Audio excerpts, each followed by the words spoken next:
What is up, everybody? JM Sports Showing here on this Monday, the 4th of March, 2019. Wow, I can't believe it's already March, and for at least up here in the Mid Atlantic Northeast region, it is coming like a lion with snow and cold and all that. But spring is around the corner, so there's always that. And to help us a little bit with spring coming around the corner, how about another MLB spring training preview? Last week we covered the American League East. This week we covered the National League East. And in terms of divisions, look coming into this season, even before the Bryce Harper news dropped, I was excited to cover this division. Um, a lot of teams have made moves in the offseason, in a quiet offseason. The Mets made moves. The uh, Phillies obviously made some big moves, including Harper. But even before Bryce Harper had made three pretty big moves with some of the deals and trades that they were able to pull off. The Braves were a surprise team last year and are looking to do that again and have a great young core. And the Nationals, even without Bryce Harper, are still a threat, I think, to contend for a playoff spot. They were a disappointment last year, 82 and 80, and missing the playoffs. But I think they have a chance at a bounce back year, and kind of a year where maybe the Harper thing, it hurts obviously to lose a guy in the middle of the lineup, but it might help because now you don't have that pressure on you to be this juggernaut that you've had this pressure as the Nationals. Everyone's expected you with the lineup you have, and it's a fair expectation with the lineup they had and the pitching staff they had and the stars they had on that roster to get past the divisional round, and they never did. And it's been a disappointment for the Nationals. It's been a disappointment for baseball fans in our nation's capital to not have that, to have those playoff failures. You had the Capitals winning the Stanley Cup last summer. I think that adds a little bit to the pressure because now you have a team that's just won, and when one team wins in the city, you kind of expect every team to win, and that doesn't really happen except if you're in Boston, or maybe Philadelphia with the Eagles and Villanova last year. But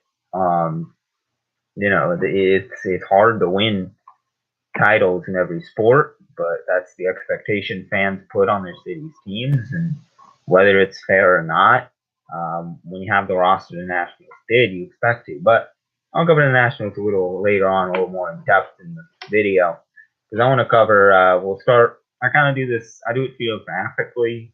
Is the way I think. So we'll start up in the Big Apple with the New York Metropolitans. Uh, the Mets were one of the few teams who made these high-profile moves this offseason. The big story, of course, this offseason was how quiet it was the unusualness of that. And I was reading a lot of previews in my prep this morning where a lot of pundits were calling it a shortcut to success. This team is 4 years removed from a World Series trip, 3 years removed from postseason play, and based on their talent that they have in the roster and the pitching staff and in the lineup, they should be better. But the thing is the injury bug has bitten. You've had a lot of bad luck. You've had some locker room strife, particularly with guys like Matt Harvey, who have not been the best and are now been shipped because of that. So you've had a lot of issues in the New York with the New York Mets. I don't think it helps that New York's that big market. The tabloids, the Post, the Daily News, constantly are kind of mocking you and sometimes deservedly so. The Yankees, the crosstown rival, you always have that pressure to keep up with them, and they are a team that was ahead of schedule 2 years ago and is a playoff threat and World Series threat now. You have pressure within your own division because the Phillies are building, the Braves are building, the Nationals are a threat. So you have all this pressure, and so you bring in moves, and you do moves like bringing in Robinson Cano, who's 36. Not a move I kind of question a bit. A guy who was suspended a year ago with the PEDs, got an 80-game suspension last year for PED use. knocking them out of Seattle, basically. I think some of the moves are smart. I mean, Edwin Diaz is a talented pitcher they acquired from Seattle. Wilson Ramos is a pretty good catcher. You get Yuris Familia back, a talented righty to come out of that pen. Jed Lowry is a bat that's made some noise and had kind of a renaissance year in Oakland last year. Justin Wilson's name, I like Southpaw. I think he's on Tigers last year. But you have some veterans that leave the team. Jay Bruce is gone. David Wright will no longer man that hot corner. Not that he's done it so much in the last few years with the injuries, but he's officially gone. He retires. A fan favorite for the Mets for the last decade and a half, really. But I think the Mets moves, the mantra this season is you want to avoid the long-term rebuild. That's not good for business, especially, like I said, with the Yankees' successes across town, with the successes and building of some of the teams you have in the National League East. So you want to do this, but really the farm system is the best way to build. Very few teams, in my experience, have had success when they bring in a number of aging veterans. Does that mean you shouldn't altogether try and go in free agency? No, you pick and choose your spots to pay players and devote years. And that's been the big thing this offseason is a lot of clubs are no longer for just anyone going to throw money at them. You have to be a Machado or a Harper to get the mega deals that we've seen. Mega deals aren't gone from baseball. It's just you have to be in that perfect situation as a player to get one. And if players are expecting money or years that are unreasonable and in the past have failed, they might need to change those expectations a little bit to get a deal. Because if you're saying I'm not going to accept, what you might call a low ball offer that's now going to be the norm, you're not going to find yourself in the job. Is it fair? I mean, it's just the business of baseball.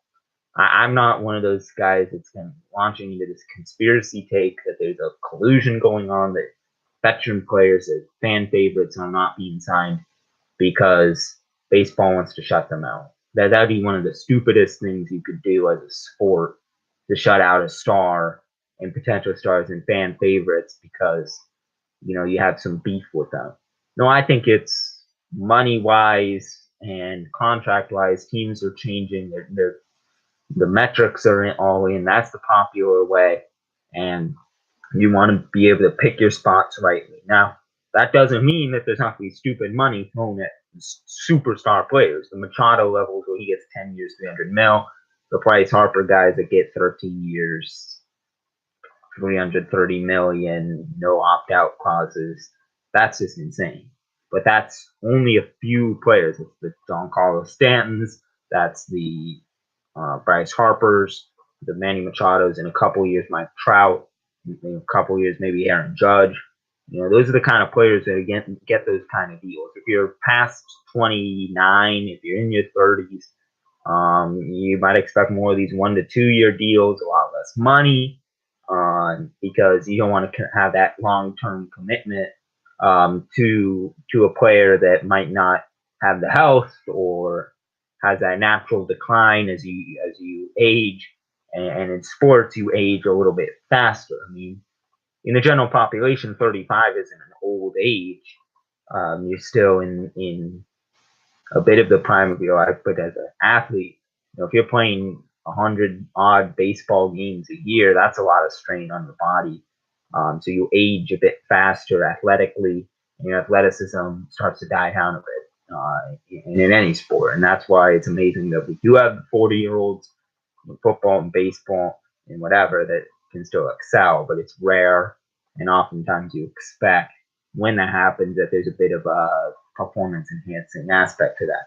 So they bring in Cano, they bring in guys like that. Their lineup does like guys like Nimmo still and Conforto and Todd Frazier and Juan Lagares and Ahmed Rosario. So those guys remain in the lineup. Meanwhile, your rotation, DeGrom, who's the Cy Young Award winner, and was really dominant last year, was a bright spot for the Mets. You have Syndergaard, who had some injury problems last year, and if he can return to that Thor-esque form that he had the first couple of years of his career, you would love that.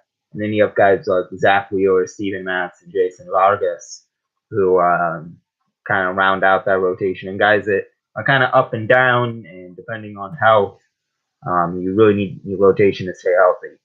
So I would say the strength is that rotation. I do like a lot of the names in there. When they are healthy, they can be pretty dominant.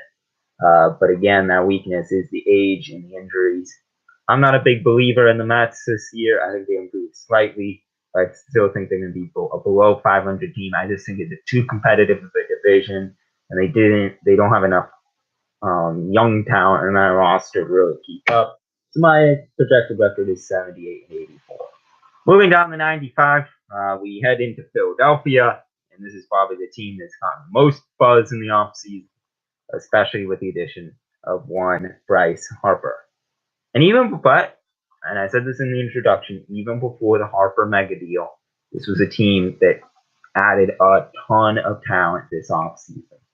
They bring in some veteran stars, Andrew McCutchen, Gene Segura, the JT Realmuto trade, which I think was a great deal. I know there's some people saying you shouldn't have given up on Sixto Sanchez. I say, hey, he's one of the best catchers in baseball. I wasn't a big believer in Jorge Alfaro. I know their numbers were similar with WAR and all that, but I think when you have a chance to win the name, you have the chance to get butts in the seats and eyeballs on the screen, you do that. And those moves alone would have done that. But when your owner and general manager are saying, we're going to spend stupid money, that's what they expected. That's what they got. 13 years, $330 million to Bryce Harper, the 26-year-old superstar outfielder, who had spent the first, 7 years in Washington, putting up pretty good numbers, great numbers, putting up highlights, being a star that baseball wants to build around. And so you bring in those guys, you kind of replace J.P. Crawford and Jorge Alfaro and Asdrubal Cabrera, who are all pieces on your team last year that are now elsewhere. It makes the headlines to Harper's deal, deservedly so, but the Phillies are a team that with the Bryce Harper deal, with these other deals, have launched themselves into title contention. They really have. They're one of my favorites. Phillies Yankees series. I know it was happened back in 09. That would be a pretty cool series for this region, and especially my part in the middle of New Jersey, where there's 50% Philadelphia sports fans, 50% New York sports fans. I know just Yankees fans. I know Phillies fans, so that would be pretty exciting for this area, but maybe not the rest of the country. I admit. But your projected lineup, you have McCutchen, Harper, and Rhys Hoskins, who continues to develop into a young star, and Realmuto and Segura, who were brought in this offseason. This is a really new lineup, and then kind of a little bit of the now quote unquote old guard, you guys like Odubel Herrera, Maikel Franco, and Cesar Hernandez kind of rounding out a lineup. I really like this rotation too. And this rotation is not talked about enough as one of the star rotations in the major league. They're also bringing Jake Arrieta. I mean, that deal wasn't talked about nearly enough. And Arrieta, I know he's aging. I know he's had some issues the last year or so with health and with that. But if he can stay healthy, we've seen a Cy Young Award contender. And he's your number two because Aaron Nola is your number one. And Aaron Nola is one of my favorite pitchers in the major leagues. Very underrated ace for that rotation. And then you have guys like Vince Velasquez. I saw him play last year up against the Washington Nationals. He actually made a really cool play. I remember it distinctly. And it was actually I was watching random baseball YouTube highlights, and it came up again a couple weeks ago where the ball is lined, it hits his pitching arm, his right arm. So what he does is he still has to make the play, throw the guy out at first. One arm's hurt, his right arm can't make a throw with it, so he throws down his glove and throws it with his non-throwing hand, and guns the guy up with his hand, crumples to the ground. It was a really cool play. He's a gutsy guy, obviously, with that. And I really like Velasquez. He's a bit up and down, but when he's on, he's on. He's a good pitcher, a good guy to have in the middle of that rotation. And then he kind of rounded out with guys like Nick Pivetta and Zach Eflin. So maybe you could upgrade the back end of that rotation, that front end of that rotation with Nola, with Arrieta, with Velasquez when he's on. He's very, very talented. So I'd say line up in the top of the rotation, your strength. Your weakness, I think depth. I think there's certain areas where you want to grow in depth, and with bringing in star players and seeing some of the guys leave, like Crawford and like Cabrera and like Jorge Alfaro, you lose some of those pieces that could have been part of depth, but obviously those guys have developed and want the money and want to be starters, so there's only so much you can do. But I think they're a 100 win team. I have a peg that exactly 100 wins, 162 is my projected record. Moving on to the nation's capital, Bryce Harper era is obviously over. He remains in the division. That's kind of bad news. I think if you were a Nationals fan, you were rooting for a deal, maybe with the Yankees to get him out of your league, maybe. Or at least if he stays in the NL, have him go to like the Dodgers or the Giants or the Padres or something like that. Some of those other teams that were making noise on the Bryce Harper front, but he remains in the division. He goes to your rival Philly. He makes them that much better. His departure makes you a little bit worse. But I still think this is a talented team. They brought in good players like Dozier and veterans like Kurt Suzuki and Yan Gomes, and Matt Adams and Anibal Sanchez. They still have guys like Anthony Rendon, who I read today had the 7th best WAR among position players according to Fangraphs. 7th best. Rendon does not get talked about nearly enough. Kind of a recurring theme from Aaron Nola and the Phillies pitching staff to Anthony Rendon is kind of that guy in the Nationals lineup. It happens when there's a superstar in your midst with Bryce Harper. I think this is another year where Rendon gets to shine. I still think there's enough talent around him that he can be still a force in the middle of that lineup, where he's not getting pitched around. He has like Trey Turner, veteran Ryan Zimmerman, who I know is getting up there in years, and then last year's rookie sensation Juan Soto, who broke out and had an excellent year. He and guy we'll talk about with the Braves, Ozzy Albies, really came up last year and made moves and really let the league know about some of the youth movement that's happening in the National League. I still think they can contend with the postseason. I mean, I kind of already went over that. Adam Eaton's another guy in that lineup I didn't really get to talk about. And they still have a strong pitching staff when you have guys like Scherzer and Strasburg, and they bring in Patrick Corbin, who's a great talent from Arizona, and Anibal Sanchez, and then even if Joe Ross or Jeremy Hellickson, depending on who you go with that 5th starter, a talented veteran. So I'd say the rotation is the strength, but without Bryce, I think the middle of the rotation suffers a bit. I do think you'll have a little bit of a step back with Rendon and with Soto, and certainly with Zimmerman, who's getting up there in age. But I'm kind of looking for weaknesses with this team, and obviously you think Bryce Harper leaving, but I still see a lot of talent on this roster and a team that could still win, kind of be around 90 wins, and that's what happened. 90 wins on the dot, 1972. Moving down to Atlanta. Atlanta came out of nowhere really last year. I'd be one of those times. They're kind of like the Yankees from 2 years ago, in the sense that when no one's expecting anything out of you and you succeed, it's great. It's great for your team. But then you have to follow it up. The Yankees did so last year. They were a 101 team. They found the AL East preview. That's also 108. There's only so much you can do. I feel like the same thing's going to happen this year with Atlanta. It may be worse because they're in a very talented division. I think even more talented than the AL East, which had a 90-win team, and the Rays not even sniffed the postseason. You have this young core: Ronald Acuna Jr., Ozzy Albies, Dansby Swanson, Freddie Freeman's entering his prime.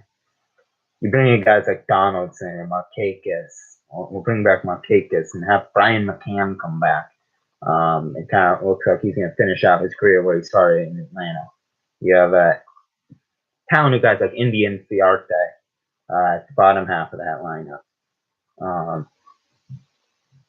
I think your pitching staff took a hit. Brandon McCarthy retires. Anibal Sanchez is gone. Ryan Flaherty is gone. I feel like there's kind of a team that might regress a bit this season. Not because they're not talented. They are talented. But just because their division is so tough and they didn't, I think, make enough moves to really bolster themselves. The Yankees last year on John Carlson. Now, obviously, there's a big difference between the market in Atlanta and the market in New York. Obviously, I know that. I know they wanted a guy like JT Realmuto. I think they might have been one of those mystery teams that was inquiring about a Harper, inquiring about a Machado. Yeah, that third base. They brought in Josh Donaldson. I have a feeling they tried, and maybe they're just offer. Maybe this, you're not really excited. Atlanta is just one of those teams where, I don't know. I don't know why you wouldn't want to go there with the young stars they have, but they're not really like a great huge market. They struggle to fill up their stadium. It's hard, and it's hard because Atlanta has kind of gotten this, as a sports city, it's gotten this stereotype of choking and struggling in the postseason, just deservedly so. With some of the struggles we've seen from teams like in the NFL's Falcons with the Braves. But I still think this is a good team. I'm just not a huge fan of their rotation. Michael Kinowitz is a good pitcher, but Gosman, he's okay. Teheran, I like him. I think your young core is your strength, your weakness is that rotation, and that's so important. I do think they regressed to 86 and 76. Finally, last and actually least, Miami Marlins. Yeah. Yeah. There's just not much to talk about with that. It's ugly what's happening there. It's unfortunate. It's small market baseball. It's ugly. The frustrating thing for Marlins fans is they won 2 World Series with talented rosters, and it seems as soon as they get that success, boom, gone. Sorry, can't pay yet. It looks like it's happening again. They had such a talented roster. Guys like Giancarlo Stanton, Christian Yelich, JT Realmuto. Guys are now gone. Just traded for nothing. I mean, Sixto Sanchez is a decent prospect. You traded basically for a prospect, a league average catcher, and another nothing prospect. What's going on, Miami? It's just there's a lot of antipathy to Derek Jeter, your Marlins man, the infamous guy who wears the orange jersey that sits in the back of all the World Series games, saying I don't want to be Marlin and whatever, and demanding a lot and then kind of backing out. I mean, everything about this franchise and other things, uniforms like the 37,000th time in their history, which only dates back to the early 90s.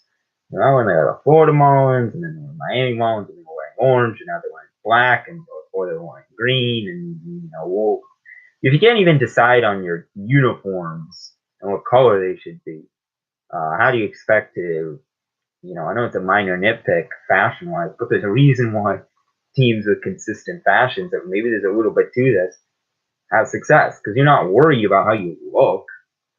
With your jerseys, if you find something that works, you stick with it. That's the case for successful teams like the Yankees, the Cubs, the Dodgers. Those teams have consistent jerseys and they have consistent teams. Nothing. Not that there's anything wrong with changing jerseys. Not that there's anything wrong with trying something new. I'm just saying it's kind of a picture of how you have that. I'm not really excited about anything. In fact, they have aging guys like Stalin Castro and Martin Prado. They're like nobody's in this lineup.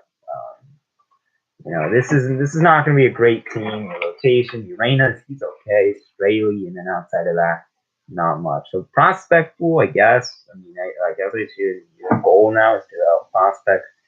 Like the Orioles, weaknesses, everything else. 62 and 100.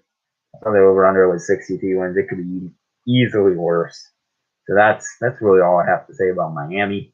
About that team down in South Beach. Not looking too good for Marlins fans. So that's my look at all the teams. Again, a very exciting division. Youngtown in Atlanta. Phillies building something special and looking like the World Series contender. Mets trying to do some moves to get back into playoff contention in the Nationals, still with a talented roster, and doing some moves as well this offseason to try and bolster that. So Phillies winning the division, Nationals coming in second. They could be a wild card threat.